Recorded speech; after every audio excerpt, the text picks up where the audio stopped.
올해 우리나라 대중문화를 달군 키워드를 돌아보고 이를 통해 본 한국 교회의 과제는 무엇인지 살펴봤습니다. 12시간 기도연합운동 모임 원크라이가 내년 6회 행사에서 처음으로 원크라이 위크를 선보입니다. 어렵고 힘든 이 시대를 살아가는 성도들에게 소망과 위로를 전하는 신간을 소개해드립니다. 4차원 영성 최고 지도자 과정 총동문회가 임원단 위촉식과 더불어 고 조용기 목사 추도 예배를 개최했습니다. 한국기독실업인회 부산총연합회가 제27차 정기총회를 개최했습니다. 신임원단은 2022년 한국대회 부산 개최를 중심으로 사업을 논의했습니다.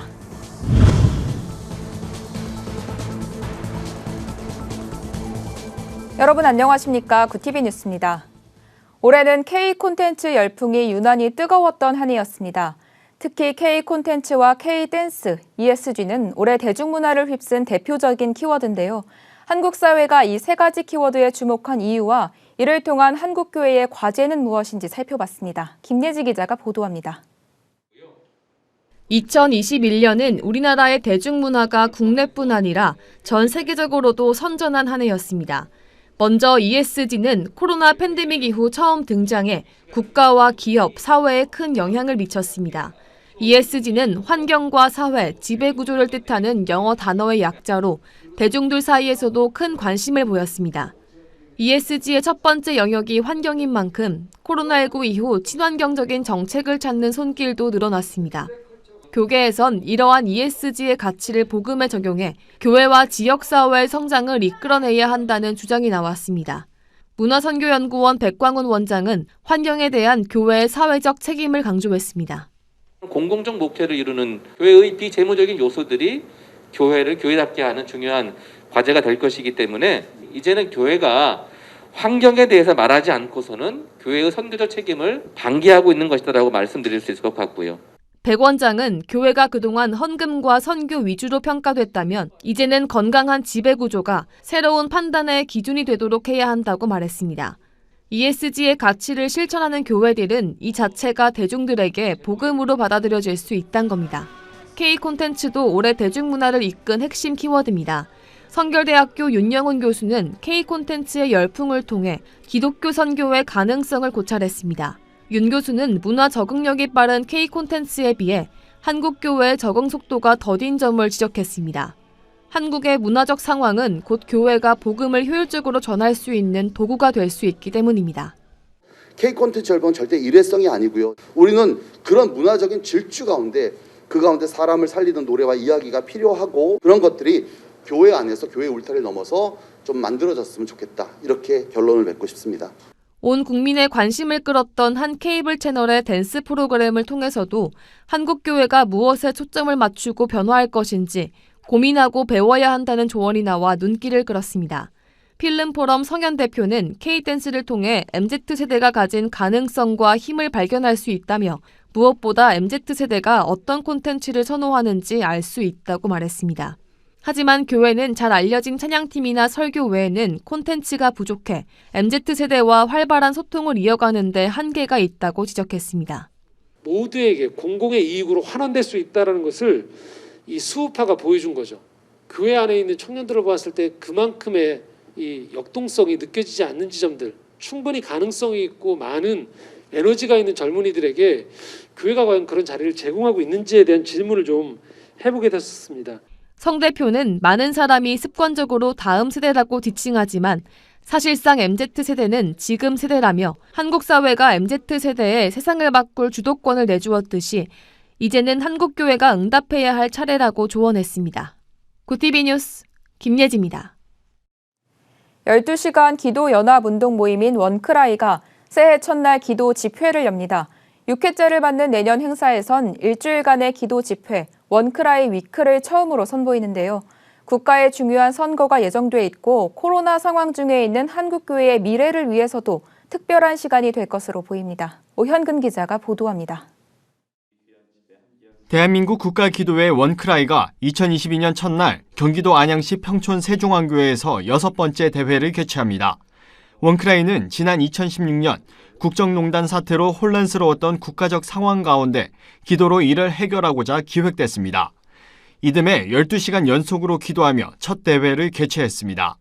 내년에는 특별히 대통령 선거와 지방선거가 열리고 계속되는 코로나19의 상황에서 한국교회의 미래에도 중요한 시점이 될 것으로 보여 원크라이 위크를 처음으로 선보이게 됐습니다. 그냥 2022년을 그냥 해가 바뀌었으니까 맞이하는 게 아니고 기도로 하나님께서 나라를 위해서 일하실 것들도 보고 결국 모든 해답은 하나님께 있고 하나님을 붙들고 하나님을 의지할 때 부르실 때 하나님께서 행하실 것이다.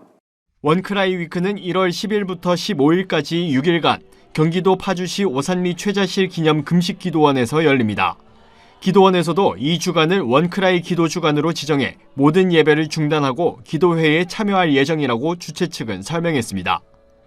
원크라이 위크에서는 24명의 강사가 메시지를 전하며 30여 팀에 이르는 찬양과 공연팀들도 다양한 세대를 아우르는 연합의 시간을 마련할 예정입니다. 24분의 목사님들께서 국가기도회를 위한 말씀과 또 한 주간 그 한 가지 기도 제목만을 가지고 기도회를 이끌어간다는 것은 사실 쉽지는 않습니다. 기도의 용사들이 모일 영적인 기지가 되지 않을까. 이번 기도회를 위해 중앙성결교회 한기채 목사와 만나교회 김병삼 목사, 수원하나교회 고성준 목사, 라이트하우스 무브먼트 홍민기 목사 등이 새로운 강사진으로 합류했습니다.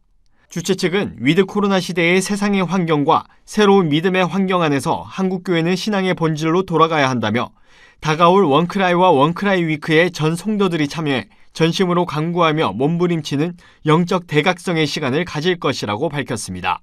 구티비 뉴스 오현근입니다. 약 2년째 지속되고 있는 코로나19로 많은 이들이 어려움을 호소하고 있습니다. 이 시대를 살아가는 성도들에게 소망과 위로의 메시지를 전하는 책 3권을 소개합니다. 여의도 순복음교회 설립자 고 조용기 목사의 목소리를 글자 그대로 옮겨놓은 첫 번째 책, 조용기 목사의 소망과 위로입니다. 63년 동안 전 세계 곳곳을 누비며 복음을 전한 조용기 목사의 수많은 설교 중 가장 처음으로 엮은 주제는 오늘날 한국교회에 꼭 필요한 메시지인 소망과 위로입니다. 조 목사는 십자가 밑으로 나아가면 소망을 얻는다고 강조합니다. 용서의 소망, 성결의 소망, 치료의 소망, 축복의 소망, 그리고 천국의 소망을 말하며 이를 마음속으로 놓치면 안 된다고 말합니다. 조 목사가 전하는 강력한 소망의 복음은 각종 고통으로 씨름하고 있는 성도들에게 성령의 평안을 전해줍니다. 서울 동안교회 김영준 목사의 단단해지는 시간은 삶이 흔들릴 때 붙들어야 할 영적 원리에 대해 소개합니다. 우리와 비슷하게 위기 가운데 있었지만 위기를 기회로 삼았던 성경 인물들의 이야기로 어떤 신앙의 가치들이 우리 삶을 단단하게 만드는지 전합니다. 저자는 어려운 이 시기는 주님이 위기 가운데 어떻게 그리스도인답게 살 것인가를 훈련하는 과정이라고 말합니다. 그러면서 그리스도인다운 삶을 살기 위해 매일의 삶에서 그에 합당한 선택을 하고 연습하는 것이 중요하다고 강조합니다. 이은혜 작가의 천국의 숲 그림 묵상은 잔잔한 그림을 통해 지친 마음의 위로를 선사합니다. 이 작가는 삶의 여러 문제를 겪으며 광야를 지날 때 이 모든 과정에서 느낀 것들을 골라 글과 그림으로 표현해냈습니다. 이미 2009년부터 SNS를 통해 많은 사람에게 공감과 위로를 줬던 저자는 살아가면서 만난 하나님을 그림으로 표현하고 그 묵상들이 하나둘 모여 천국의 숲을 만들었습니다. 오늘도 그가 지나온 길을 따라 그려지는 그림 묵상들을 통해 많은 사람에게 위로를 주고 있습니다. 구티비 뉴스 하나은입니다. 글로벌 선교 방송단 박정아 선교기자가 보내온 소식입니다. 지난 주말 4차원 영성 최고 지도자 과정 총동문회가 임원단 위촉식을 개최했습니다. 행사에 앞서 참석자들은 4차원 영성과정 설립자 고 조용기 목사의 추도 예배를 마련했습니다. 이날 위촉식은 조 목사 생전인 지난해 4월 열릴 예정이었으나 계속되는 코로나 팬데믹 사태로 연기되면서 이날 위촉식과 함께 추도 예배까지 진행하게 됐습니다. 총동문회에서 새롭게 위촉받은 임원들은 모든 동문들과 함께 다가올 2022년에는 더욱더 발전된 모습으로 거듭나기를 소망한다고 다짐했습니다. 부의경본부에서 보내온 소식입니다. 한국기독실업인회 부산총연합회가 7일 제27차 정기총회를 개최했습니다. 이날 총회에선 신임회장으로 김현수 장로가 추대됐습니다. 김 신임회장은 지금이 기독교 실업인들이 다시 모여 앞으로 나아가야 할 때라며 3년 만에 CBMC 한국대회가 내년 부산에서 열리는 만큼 준비에 만전을 기해 도약하는 계기가 되길 바란다고 말했습니다. 신 임원단은 2022년 한국대회를 중심으로 사업회의를 진행했습니다. 백석예술대학교 공연예술학부 연기전공 학생들이 2021 월드 2인극 페스티벌 대학 참가작 부문에서 최우수 스텝상과 희곡상을 수상했습니다. 최우수 스텝상에는 연극 악셀의 김은나 학생, 희곡상에는 악셀을 창작한 김서진 학생과 포미를 집필한 정예솔 학생이 각각 이름을 올렸습니다. 올해로 21회를 맞은 월드 2인극 페스티벌은 공모를 통해 본선 대학 참가자 62개 작품을 선정했으며 추가 심사를 거쳐 시상을 진행했습니다. 오늘의 이슈 포커스입니다. 코로나로 입원 중인 위중증 환자가 47명 늘어난 774명으로 역대 최다를 기록했습니다. 코로나19로 인한 사망자는 64명으로 지난 4일 기준 70명에 이어 두 번째로 많았습니다. 7일 0시 기준 신규 환자는 4,954명 나오면서 월요일에 나온 확진자 중 역대 최다를 기록했습니다. 7일 기준 누적 확진자 수가 48만 2,310명입니다. 변이 바이러스인 오미크론 감염 환자는 12명 늘어 모두 36명이 됐습니다. 정부가 학생과 학부모의 반발에도 청소년 방역 패스를 내년 2월 1일부터 계획대로 추진하겠다는 의지를 밝혔습니다. 정부는 청소년 방역 패스 시행 시기를 늦출 계획도 없다며 이달 중순 예정된 각 학교의 기말고사 이후에 학생을 대상으로 코로나19 백신 접종이 이루어질 수 있게 하겠다고 강조했습니다. 이는 청소년 방역 패스를 둘러싼 학생과 학부모의 반발이 확산하는 상황에 정책을 강행하는 정부의 입장을 밝힌 겁니다. 이에 따라 내년 2월부터 식당과 카페, 학원, 도서관, 독서실 등을 이용하는 12세에서 18세 청소년은 접종 증명이나 음성 확인제를 통해 출입이 가능해집니다. 정부가 내년 예산의 73%를 상반기에 배정했습니다. 정부는 7일 2022년도 예산 배정 계획을 확정하고 세출 예산의 73%인 363조 5천억 원을 상반기에 배정하기로 했습니다. 상반기 배정률로 놓고 보면 역대 최고 수준입니다. 이는 우리 경제가 빨리 활력을 되찾을 수 있도록 조기 집행에 방점을 두는 조치입니다. 이에 따라 방역과 소상공인 등 산업과 중소기업, 연구개발 분야에 자금 배정이 이루어질 전망입니다. 1주택자 양도소득세 부과 기준이 8일부터 현행 9억 원에서 12억 원으로 완화됩니다. 비과세 기준 상향 조치 시행 시기가 확정되지 않아 시장에 대기 매물이 늘어나자 전례 없이 빠른 속도로 개정법을 시행하는 겁니다. 이에 따라 8일부터 1세대 1주택자의 경우 잔금 청산일과 등기 이전일 중 빠른 날을 기준으로 실거래가 12억 원 이하 주택을 팔 때 양도소득세가 면제됩니다. 올해 매매가격 기준으로 9억 원 초과 12억 원 이하 주택 42만여 곳이 완화된 양도세 기준을 적용받을 것으로 추정됩니다. 이슈 포커스였습니다. 굿TV 월드와이드입니다.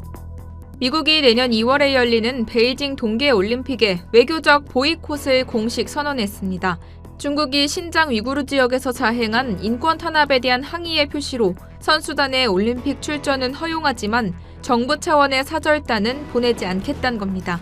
이에 주미 중국 대사관의 류펑이 대변인은 이메일 성명을 통해 가식적인 행동이라며 성공적인 올림픽 개최에 아무런 영향을 미치지 못할 정치적 조작이라고 반발했습니다.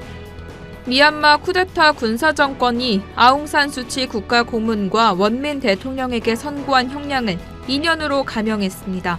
군정을 이끄는 민 아웅 흘라잉 미얀마군 최고사령관은 현지 시간으로 6일 발표한 성명에서 사면 차원에서 두 사람에게 선고한 형량을 이같이 줄인다고 밝혔습니다. 이어 수치 고문과 윈민 대통령이 수도 네피도 모처에서 가택연금 상태로 복역할 것이라고 설명했습니다. 앞서 군부는 같은 날 오전 수치 고문과 원민 대통령에게 선동과 코로나19 방역조치 위반 혐의로 각각 4년형을 선고했습니다. 이탈리아에서 현지 시간 6일부터 백신 미접종자에 대한 규제가 크게 강화됐습니다. 이탈리아 보건당국은 이날부로 백신 미접종자의 안전거리 유지가 어려운 실내 공공장소 출입을 제한하는 슈퍼 그린 패스 제도 시행에 들어갔습니다. 이에 따라 코로나 백신을 맞았거나 바이러스 감염 후 회복해 항체를 보유한 사람이 아니면 실내 음식점과 술집, 영화관, 콘서트장, 나이트클럽, 축구 경기장 등에 입장할 수 없습니다. 규정을 어기면 최대 1,000유로, 우리 돈 133만 원의 과태료가 부과됩니다.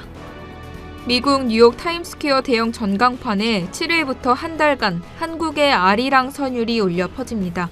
문화재청과 한국문화재재단은 서경덕 성신여대 교수와 함께 30초 분량의 아리랑 영상을 제작했습니다.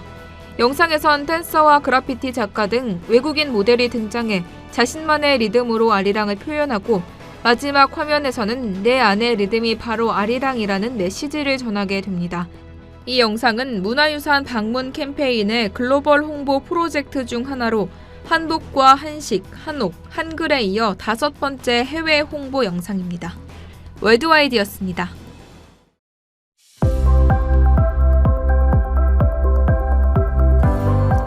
내일은 서울의 낮 기온이 12도까지 오르며 예년보다 포근한 날씨가 이어집니다. 다만 대기 정체의 영향으로 고농도 미세먼지가 곳곳에서 기승을 부리겠습니다. 또 전국 대부분 지역에서 일교차가 10에서 15도로 크게 나타나 건강관리에 유의해야겠습니다. 이어서 전국 날씨입니다. 내일 한낮 최고 기온은 서울 12도, 강릉 14도, 대전 13도가 예상됩니다. 남부지방은 부산 13도, 제주는 16도까지 오르겠습니다. 날씨였습니다. 나라와 민족의 위기 속에서 믿음의 사람들은 늘 기도로 어려움을 극복해왔습니다. 다가오는 2022년엔 대선과 지방선거 등 국가적으로 큰 행사들이 예정돼 있습니다. 나라와 민족, 한국교회를 위한 뜨거운 기도로 회복과 부흥의 원년이 되기를 기대해봅니다. 이상으로 뉴스를 마칩니다. 오늘도 함께해 주신 여러분 고맙습니다.